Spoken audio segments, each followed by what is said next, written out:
পীর পীরজাদা দিয়ে রুখতে পারবে না খোদার মা। একটুখানি ওপরে উঠেছে তো ভাবছে আমি বিরাট কিছু হয়ে গেছি, জানে নে পাম দিয়ে যে ওপরে তুলেছে সেই পাম দিয়ে তোমাকে এবার লিক করছে। এই জাতির সব থেকে বড় ক্ষতি করেছে কে জানেন? একদল নামধারী মাথায় টুপিওয়ালা মুনাফেক মুসলমানরা আমাদেরকে ক্ষতি করেছে। মসজিদ আমাদের থাকবে না, মাদ্রাসা আমাদের থাকবে না, কবরস্থান আমাদের থাকবে না, ঈদগাহ আমাদের থাকবে না। আন্দোলন করো, লড়াই করো, রাত পাওয়ার তৈরি করো। আজকে এত বড় একটা ঘটনা ঘটছে, কই আমাদের মুনাফেক সেই মুসলমানদের মুখে কথা কই, আমাদের সেই মুসলিম নেতাদের মুখে কথা কই? তোমাদের এই ভাঙরের ঘটকপুকুরে বাস স্ট্যান্ডে আমি আন্দোলন করেছি, নিশ্চয়ই সাক্ষী আছো। কিন্তু হঠাৎ করে দেখি আমার রাজ্য সরকার দরদ দেখিয়ে নাক গলিয়ে দিয়েছে, যেখানে হবে না এখানে হবে না।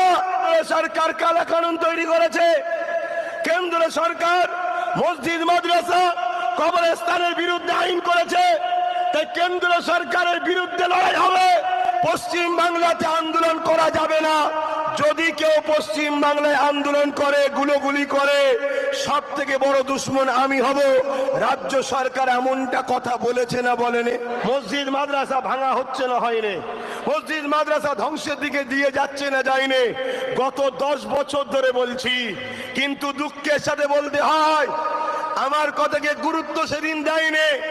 এরপরে এখনো সময় আছে, কেটে গেলেও একটু হলেও কিন্তু জুড়ে আছে। সুপ্রিম কোর্টে কেস চলছে, কিন্তু সুপ্রিম কোর্টে কেস চলছে বলে চুপ থাকলে হবে না।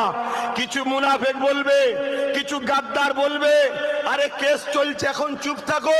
আরে বাবরি মসজিদেরও তো কেস চলছিল, চুপ ছিল বলেই তো সংবিধান বিরোধী রায় হয়ে গেল। আজ যদি অকাবলি আমরা চুপ করে যাই, তাহলে দেখবেন চুপি চুপি আইন তৈরি হয়ে যাবে, ওখান থেকেও বলে দেবে লাগু করে দাও। তাই আন্দোলন আল্লাহর ঘরের জন্য, মসজিদ মাদ্রাসা কবরস্থান মুসলমান আমাদের পেহচানের জন্য এই আন্দোলন করা দরকার আছে না নাই? কিন্তু দুঃখের সাথে বলতে হয়